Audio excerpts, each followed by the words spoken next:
Hi friends, Sankranti వస్తే జల్లో ఈ cup కోసం గ్రౌండ్ లో రక్తాలు అయితే చిందిస్తారో. అసలు మ్యాటర్ ఏంటంటే ఈ సంక్రాంతికి మా పంచాయతీలో క్రికెట్ టోర్నమెంట్ అయితే పెట్టారు. టోర్నమెంట్ లో ఎన్ని టీమ్స్ ఉన్నా ఫైనల్ కి వచ్చేసి మాత్రం జస్ట్ 2 టీమ్సే. సో ఈ రోజు ఆ 2 టీమ్స్ కి వచ్చేసి ఫైనల్ అయితే జరుగుతున్నది. అందులో ఒకటి వచ్చేసి పీవీపీ టైగర్స్, ఇంకోటి వచ్చేసి టీఎస్పీ 11s. ఇంకా టాస్ గెలిచి బ్యాటింగ్ తీసుకున్న టీఎస్పీ 11s ఫస్ట్ 2 ఓవర్స్ లోనే 2 వికెట్స్ పడ్డాయి. ఆ తర్వాత వచ్చిన కుమార్ వేణు మంచి పార్ట్నర్షిప్ బిల్డ్ చేయడంతో 9 ఓవర్లకు వచ్చేసి 55 రన్స్ అయితే చేశారు. ఇందులో కుమార్ వచ్చేసి జస్ట్ 16 బాల్స్ కి 25 రన్స్ చేసి మంచి బ్యాటింగ్ ఆడాడు. 6 రన్స్ టార్గెట్ చేసేదానికి వచ్చిన పీవీపీ టైగర్స్ కి ఫస్ట్ లోనే వికెట్లన్నీ కోల్పోయినాయి.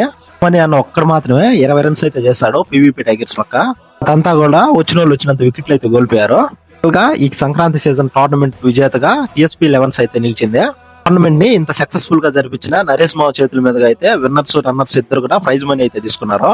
ట్రోఫీ తీసుకున్న టీఎస్పీ 11s ఫుల్ గా ఎంజాయ్ చేశారు. ట్రోఫీతో మంచి సెలబ్రేషన్స్ అయితే చేసుకున్నారు.